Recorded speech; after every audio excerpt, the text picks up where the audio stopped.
Bonjour à tous, j'espère que vous allez bien, bienvenue sur la chaîne pour le review du nouvel épisode de Dragon Quest. Donc Dragon Quest The Adventure of Dai, épisode 45, donc intitulé Le guerrier d'Orichalque.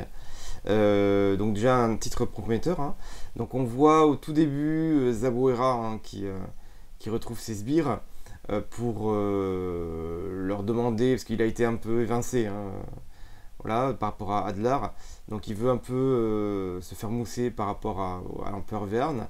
Du coup, il demande à tous ses sbires, à sa légion mystique, de partir pour retrouver Dai et l'éliminer, lui et ses compagnons.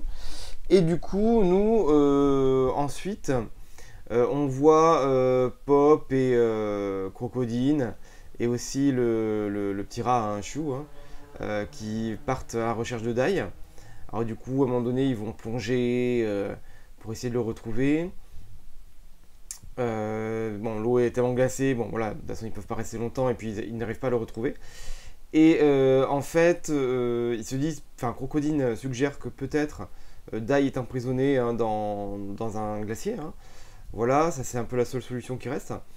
Et du coup, bon, c'est un peu compliqué, mais ils vont quand même réussir à localiser Dai parce qu'il y a sa marque. Parce que Dai s'est réveillé, il a entendu Pop en fait crier, hein. Et du coup, il y a sa marque qui s'est activée, hein, sur sa main, la marque du dragon. Et du coup, il y a une gigantesque colonne de lumière, hein, qui s'est élevée depuis le glacier où était captif, hein, Dai. Et du coup, Pop le localise. Il va lancer un sort de téléportation, hein, pour se diriger vers lui. Mais c'est à ce moment-là que survient la légion mystique de Zaboera, voilà, hein, qui va en découdre évidemment. Et bon, en fait, voilà, il va y avoir deux équipes, hein. Il y a Pop qui va se diriger vers le glacier pour faire fondre la glace et libérer Dai de sa prison de glace. Et il y a Crocodine qui lui va devoir affronter toute la légion mystique de Zaboera. Et il s'en sort pas mal, hein, parce que voilà, il est très fort, hein, c'était un légat, hein, malgré tout, hein. Donc du coup, voilà, il se débrouille très bien contre les sbires de Zaboera. En plus, il a son garou qui peut lancer un rayon qui annule les méga flammes, hein, des sbires de Zaboera. Donc du coup, jusqu'à présent, tout va bien, entre guillemets. Mais il y a quand même Zaboera qui a sa trump card en fait, hein, voilà, une botte secrète. Il va lancer une attaque en absorbant pardon, tous les méga flammes de ses sbires. Et lui, il a une technique, une magie, hein, qui va lui permettre, pardon, d'absorber tous ces méga flammes et de les condenser, et il va les lancer en fait vers Pop et Dai, parce que Pop avait réussi à libérer Dai de la glace, hein, avec un sort de flamme. Et puis Ashu qui l'avait fait une sorte de roulette là, de roulade pardon, un peu la chouchou dans Boruto, hein, voilà, pour briser la pellicule de glace qui restait. Et du coup, voilà, Zaboera, il lance une attaque vraiment condensée de méga flammes vers les disciples d'avant, vers Pop et Dai. Et en fait, c'est à ce moment-là qu'intervient In Extremis, hein, de façon vraiment inopinée, un sorte de pion, hein, on dirait une pièce d'échec en fait, hein, c'est assez mystérieux, hein, argenté, voilà, un petit peu métallique, hein. Et du coup, tout le monde est surpris. Zaboera le premier, hein, évidemment, il est très déçu, hein, son attaque du coup n'a pas fait mouche, hein. Et en fait, on voit, c'est un pion, ouais, donc comme une pièce d'échec, et qui se transforme, un peu comme dans les Transformers, hein.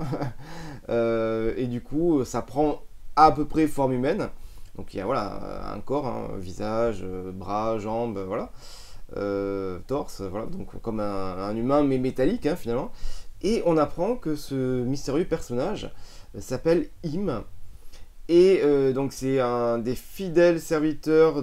nouveaux fidèles serviteurs de Adlar.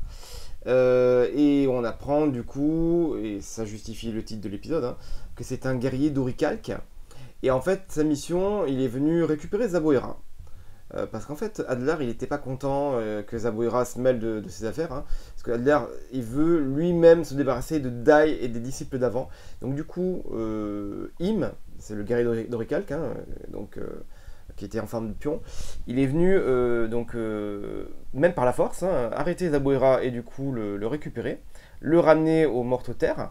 Et franchement, c'est pas compliqué pour lui, hein. Il se débarrasse de ses sbires, hein, des sbires de Zaboira de sa légion mystique. En un clin d'œil, il a une force très très impressionnante. Même Crocodile, pardon, il est très impressionné par sa force physique et sa rapidité. Et du coup, voilà, il le ramène, hein, tout simplement aux mortes terres. Alors Zaboira, bon, il sera jeté en prison, donc voilà, hein. Voilà, il a la haine contre Adlar. Parce que là, voilà, il est vraiment déchu, hein, du coup, il est jeté en prison, hein, comme un malpropre, alors qu'il était un des 6 légats, hein.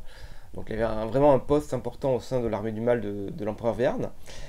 Et du coup, bon, ça a bien aidé nos amis, hein, du coup, Crocodine, Pop et Dai. Et ils vont pouvoir, voilà, Dai va pouvoir récupérer, ce qu'il est vraiment épuisé. Ils vont pouvoir rentrer à Ptapnika. Et du coup, bon, voilà, on les voit rentrer à Ptapnika, tout le monde est content, Mam, Léona, voilà, ils sont contents de les revoir sains et saufs. Surtout Dai, ils sont plus inquiétés pour Dai que pour les autres. Bon, Pop il a un peu la haine, mais bon voilà. Et ensuite, à la fin, donc on revient aux mortes terres, hein. On voit l'empereur Verne qui va recevoir en audience Adlar, parce qu'en fait Adlar va lui présenter ses 5 nouveaux serviteurs, sa garde rapprochée, hein, sa garde royale finalement, grâce aux 5 pièces d'échecs, hein, que lui avait fourni l'empereur Verne à l'épisode précédent, dont Im, le pion, en fait partie, hein. Donc il y a 5 serviteurs personnels, hein, de la garde rapprochée d'Adlar. Donc il y a Im le pion. Et du coup, donc le deuxième, hein, c'est le cavalier Sigma. Le troisième serviteur, hein, d'Adlar, c'est le fou Finbren. Le quatrième, c'est la tour Bloc. Et du coup, la cinquième, hein, et non des moindres, hein, c'est la reine, hein, donc voilà, qui est supposée être la plus puissante, hein, si on se réfère à sa force dans le jeu d'échecs, hein, c'est Albinas. Voilà, donc vraiment une garde rapprochée qui semble être très puissante, si on se fie du coup au premier coup d'éclat de Im, hein, le pion, surtout qu'ils sont en Fédoricalque. Donc du coup, la seule façon de les vaincre, hein, c'est d'avoir une arme en oricalque, comme l'épée de Dai ou l'épée d'Adlar. Ou bien peut-être d'avoir la puissance de l'empereur Verne, hein. C'est ce que supposait du coup Im. En gros, c'est un peu les seuls moyens de le vaincre, hein. Mais écoutez, moi je trouve que c'est un épisode assez intéressant, parce que du coup on a vu le premier, un petit aperçu de la force du guerrier d'oricalque, même si c'est vraiment un aperçu, je pense qu'il doit avoir des techniques vraiment, parce que là on a vu sa force brute, hein, physique, donc je pense qu'il y a d'autres choses à nous montrer. Et pareil pour les 4 autres serviteurs d'oricalque. Écoutez, moi je suis impatient de voir la suite, hein. De toute façon j'adore Dragon Quest The Adventure of Dai, et il me tarde aussi le jeu Infinity Thrash, dont on n'a pas de nouvelles. Mais bon, bref, pour l'instant on profite de Dragon Quest The Adventure of Dai. On aura le prochain épisode samedi prochain. Écoutez, en attendant, prenez soin de vous. J'espère que la vidéo vous aura plu.